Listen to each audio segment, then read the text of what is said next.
June 6, July 5, July 7 ಇದು ಕೇವಲ 3 ಜನ್ಮದಿನಗಳಲ್ಲ. ಕನ್ನಡ ಸಿನಿಮಾದ ಹೊಸ ಯುಗ ಹುಟ್ಟಿದ 3 ದಿನಗಳು. ಒಮ್ಮೆ ಗಮನಿಸಿ.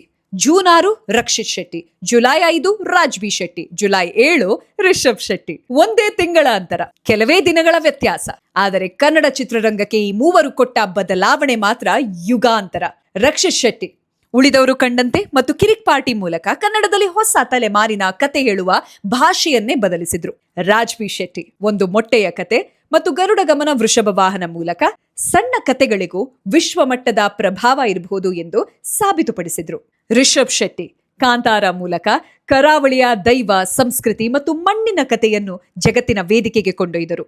ಕನ್ನಡದ ಒಂದು ಕತೆ ವಿಶ್ವದ ಚರ್ಚೆಯ ವಿಷಯವಾಗಬಹುದು ಎಂದು ತೋರಿಸಿದ್ರು. ಅತ್ಯಂತ ಆಸಕ್ತಿದಾಯಕ ವಿಷಯ ಗೊತ್ತಾ? ಈ ಮೂವರ ಯಶಸ್ಸು ಕೋಟಿ ರೂಪಾಯಿಗಳ ಸೆಟ್ಗಳಿಂದ ಆರಂಭವಾಗಲಿಲ್ಲ, ಒಳ್ಳೆಯ ಕಥೆಯಿಂದ ಆರಂಭವಾಯಿತು. ಇವರು ಸಾಬೀತುಪಡಿಸಿದ್ದು ಸಿನಿಮಾವನ್ನು ದೊಡ್ಡದಾಗಿಸುವುದು ಬಜೆಟ್ ಅಲ್ಲ, ಬರವಣಿಗೆ, ನಂಬಿಕೆ ಮತ್ತು ಮಣ್ಣಿನ ಪರಿಮಳ. ಇದರಲ್ಲಿ ಸ್ವಲ್ಪ ಮಜಾನೂ ಇದೆ. ಜೂನ್ ಜುಲೈ ಬಂದರೆ ಮಳೆ ಮಾತ್ರ ಶುರುವಾಗಲ್ಲ, ಶೆಟ್ಟಿಗಳ ಹಿಟ್ ಸೀಸನ್ ಕೂಡ ಶುರುವಾಗುತ್ತದೆ. ಇಂದು ಕನ್ನಡ ಸಿನಿಮಾಗೆ ಹೊಸ ಗುರುತು ಸಿಕ್ಕಿದರೆ ಅದರ ಹಿಂದೆ ಈ ಮೂವರು ಕತೆಗಾರರ ಧೈರ್ಯ, ಪ್ರಯೋಗ ಮತ್ತು ಕನ್ನಡದ ಮೇಲಿನ ಅಪಾರ ಪ್ರೀತಿಯೂ ಇದೆ. ಕೆಲವರು ಸಿನಿಮಾಗಳನ್ನು ಮಾಡುತ್ತಾರೆ, ಆದರೆ ಈ ಶೆಟ್ಟಿ ಟ್ರಯೋ ಕನ್ನಡ ಸಿನಿಮಾಕ್ಕೆ ಹೊಸ ದಿಕ್ಕನ್ನೇ ತೋರಿಸಿದರು. ಅದಕ್ಕೆ ಇವರ ಜನ್ಮದಿನಗಳು ಕೇವಲ ಕ್ಯಾಲೆಂಡರ್ನ ದಿನಾಂಕಗಳಲ್ಲ, ಕನ್ನಡ ಸಿನಿರಂಗದ ಸಂಭ್ರಮದ ದಿನಗಳು. All the best Shetty brothers.